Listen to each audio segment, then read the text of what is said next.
Money Radio, discussing the business of making and spending money. Hello, you're welcome to today's edition of Money Radio on Leadership Podcast.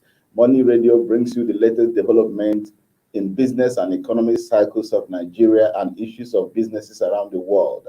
My name is Innocent Odo, and today we are taking a look at a very important sector of the agribusiness in Nigeria. We're looking at how Nigeria can benefit from massive cultivation of sugarcane that will be very important in the production of sugar. It may interest you to know that Nigeria is one of the largest consumers of sugar in the world, and especially in Africa. But then the sugarcane that we need to produce sugar is not massively cultivated in the country, which makes it impossible for us, or rather difficult for us at the moment, to be able to take advantage of the situation and create more value for the Nigerian economy. Nigeria actually imports more of the raw materials required to produce sugar from Brazil. And Nigeria, this costs Nigeria about $500 million every year. Therefore, it has become incumbent on the Nigerian government and stakeholders in the industry to put heads together and frame up policies and programs that will lead to massive cultivation of this sugarcane that we're talking about in order to meet the raw materials for the production of sugar. I'm not alone in the studio. I'm here with Kes Hammond, to my right. Kes, you're welcome to the program. Thank you very much. It's my pleasure. Also in the studio, we have Paul Wadima. Paul, you're welcome to the program. Thank you for having me. Now, this is very important, Paul. Let me start with you. Production of sugar is very, very important. Nigeria, of course, consumes a lot of it, but then we have the local raw materials to do that. Right now, we are not doing that. What do you think is holding us? First of all, sugar is a product that is widely used in the country by Nigerians and manufacturers in particular. There is virtually anything you eat in Nigeria these days that doesn't require sugar. From the mineral drinks people take, from the cake and whatever, beverages, bread, what have you, that is produced in this country. There's a massive demand for sugar. And that is why, like you rightly pointed out, we spend almost $500 million per annum importing sugar. Because our sugar demand is about 1.7 million metric tons. And we are importing 1.5 million metric tons. So the only sugar, raw material available we have in Nigeria is just 200,000 metric tons, which is being produced in the country.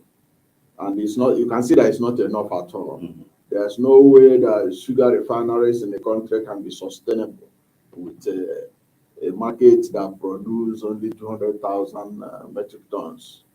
And the backward integration, which was actually one of the processes that government thought and the stakeholders believe that we can increase productivity through backward integration. Backward integration is just about making the sugar refinery companies to support sugarcane farming in the country, so that wherever they are set up, they encourage sugarcane farmers and give them the necessary motivational ingredients that they need to increase productivity. Unfortunately, it has not worked. And the reason why many of these plans of the government has not worked, it's not only that the government has, we have also what we call National Sugar Plan of Nigeria. It's all tied down to the issue of increasing productivity of sugarcane. But all of them have not yielded the results. That's why we still spend so much in the importation of sugar. But the reason why this is because it's like this because one, government have not been supportive of sugarcane production in the country. It's one of the crops that have been neglected by government. The attention is not paid to it the way they pay attention to things like rice and other agri produce. That's one of the reasons why there's a huge shortfall. And also, the private sectors have also not invested much in it. There's little investment by the private sector. Even in the backward integration, it seems they just encourage the local farmers around to grow, increase their level of productivity and nothing more.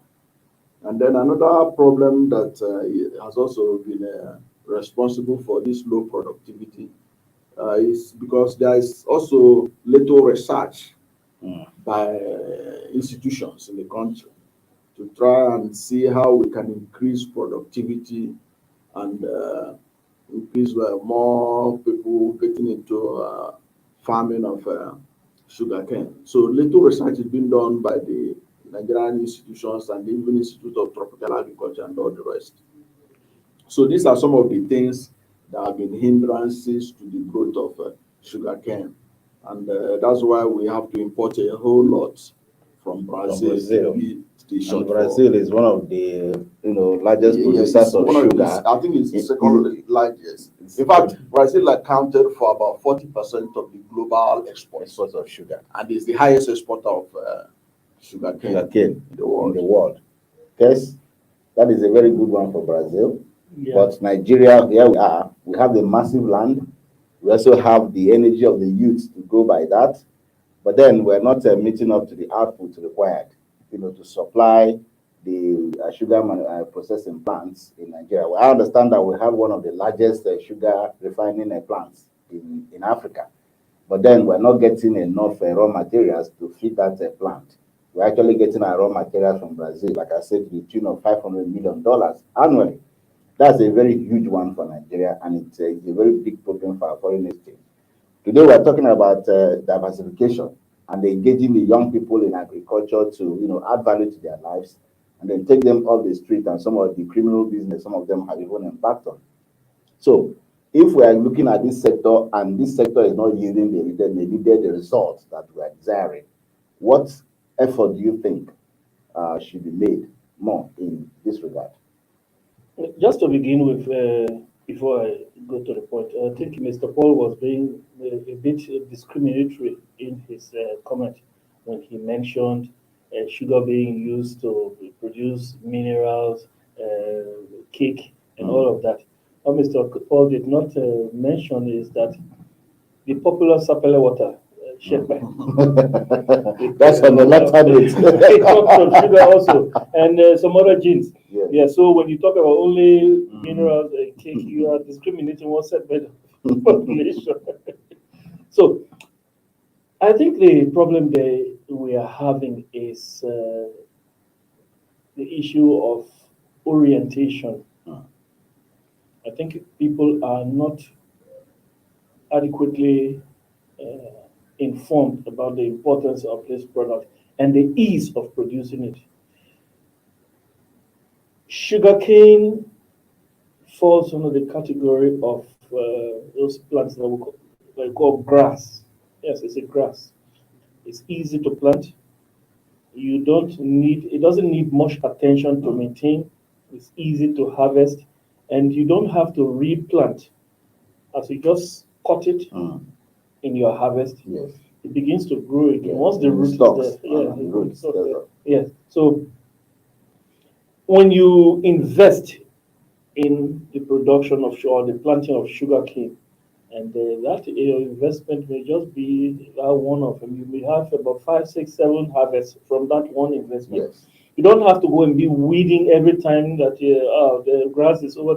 That is grass also, so you can compete with other grasses in that plant. Yes. And like we said, it has so many uses. You from sugarcane, you have the top cane, you have baggers, you have the press mud, you have the molasses, and all of these have you get different byproducts from them. Take for example the baggers. This paper bag, you can get it from sugarcane. Yes. You can get The fiber. fiber from sugarcane. You can get plastics. This takeaway when we go to eat in different places. What they used to give us takeaway, Yes. those packages, we get them. You can get all of those products from sugarcane, and a host of products, including paper, plywood. This, and by using that alternative, since we are talking about climate change and discouraging using wood or cutting down trees, felling trees Yes. to produce these products such as plywood and paperback. We can revert to the technology is there. We can revert to the use of the byproducts of sugar cane and get. We make progress in our climate change effort. Yes, to fight climate change. And then when we talk about the molasses we get from sugarcane, we can get, like we talk about our favorite, popular sapele water and its byproducts. Yes, and we can get even ethanol, the one we use when we go to the hospital. You can use to Yes, so a whole lot of things. Even a biofuel. whole lot. Biofuel, Yes. those things are just there, and it's exportable. Yes, the fact that we get 500 million worth of sugar cane from Brazil annually. That 500 million can be saved, and other places where Brazil is exporting, we can, compete with Brazil in that market and get some of the products. Sorry, some of our market, and make money out of it and get foreign currency.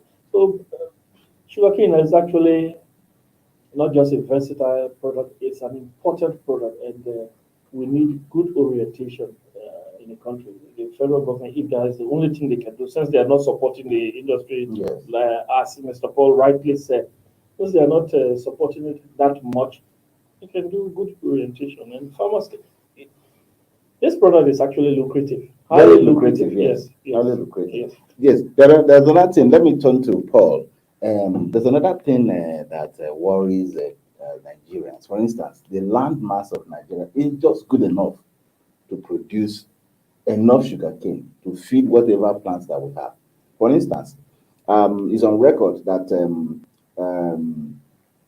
we need about 5 million metric tons of sugarcane that can actually produce 3 million metric tons of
sponsorship, and advert placements, please contact 080-3688-6158. Last Word Leadership Podcast Studio. You have the last word.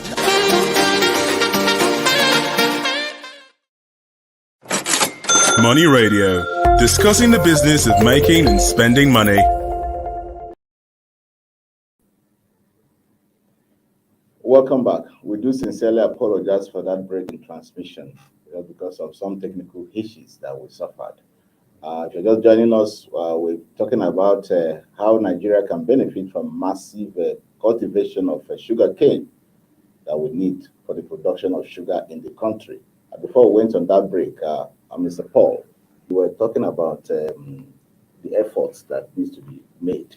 More effort needs to be made in the production of sugarcane, so that we can at least begin to compete with other nations of the world and stop this importation of raw materials, since we already have one of the largest producing plants in the country, but they're not having enough raw materials to feed the plant. Yes, I think what government need to do is to encourage the sugar refinery companies to review their backward integration method, because that policy is supposed to help in bridging the gap, but it appears it's not working. So something needs to be done about it to find out where there is this huge gap, despite the efforts the government is making and the supposed effort of the big sugar refinery companies. So there's a need to review the process to find out where the gap is and fill it. Then, these sugar refinery companies, they're also enjoying forex window. Remember, sometimes last year, the Central Bank of Nigeria announced that the big sugar refineries, the Bua Sugar Refinery, Dangote Sugar Refinery, and the Golden Sugar Refinery, they were allowed to participate in the forex window.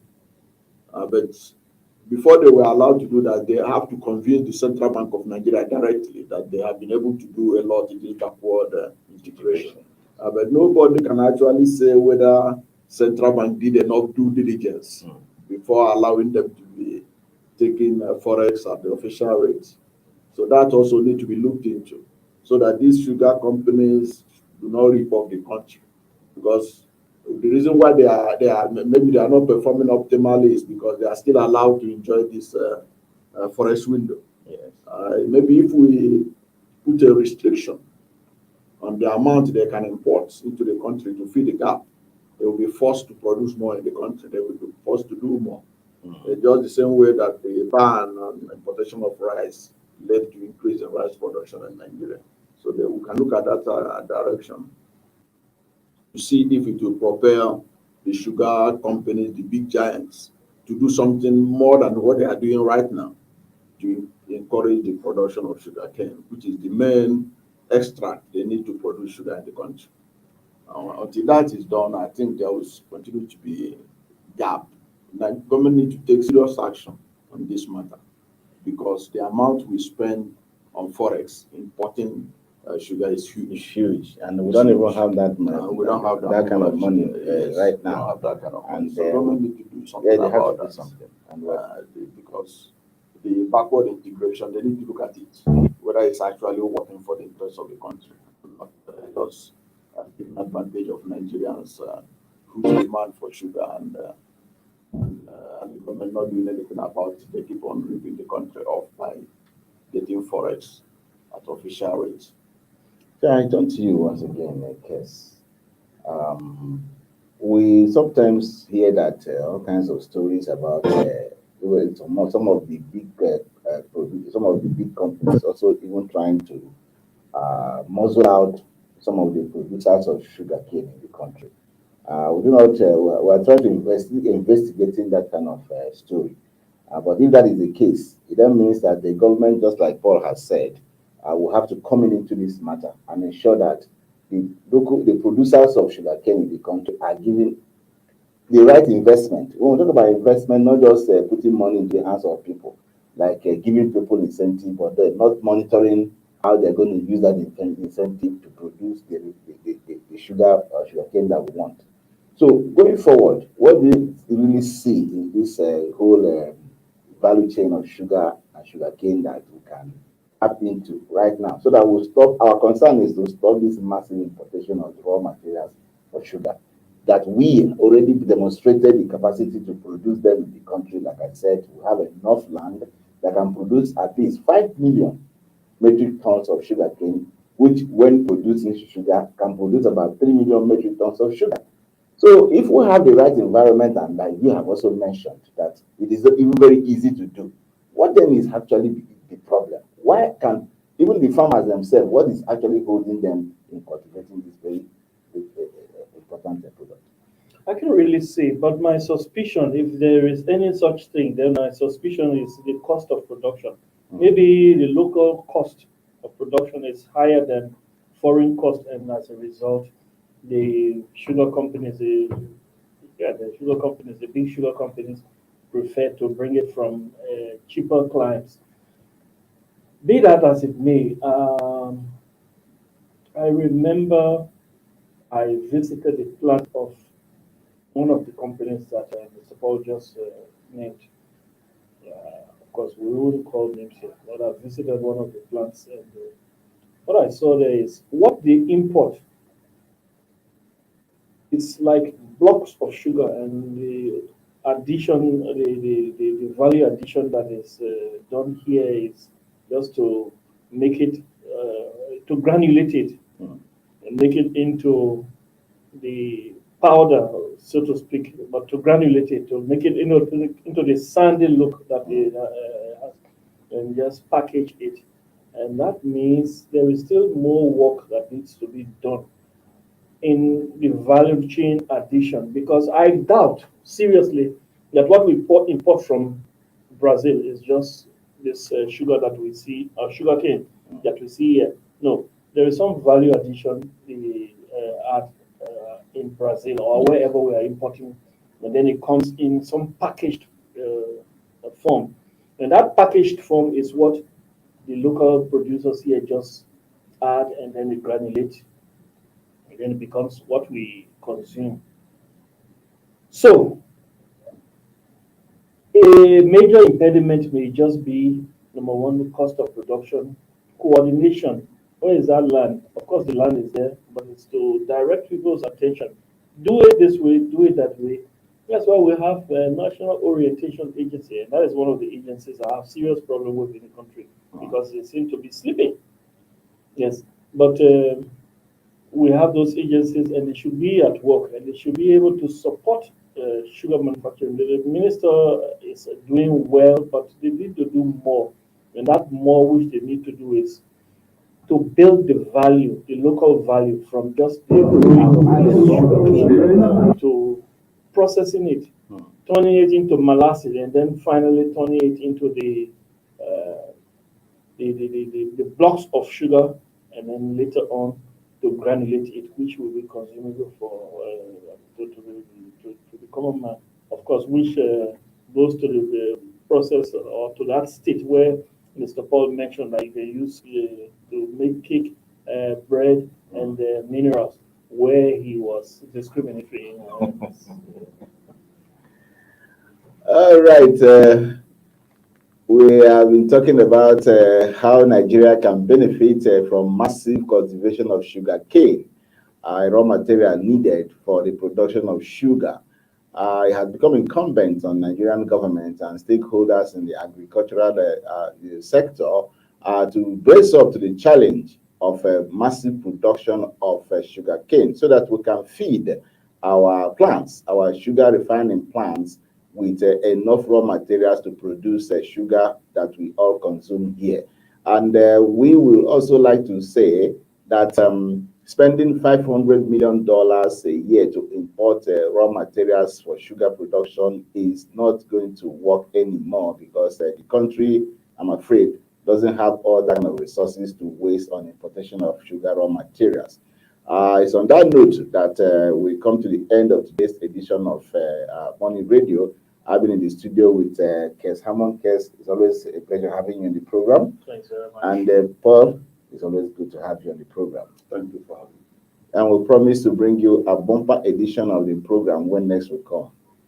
Stay blessed and goodbye. Thank you for watching. For sponsorship and advert placements, please contact 080-3688-6158. Last Word Leadership Podcast Studio. You have the last word.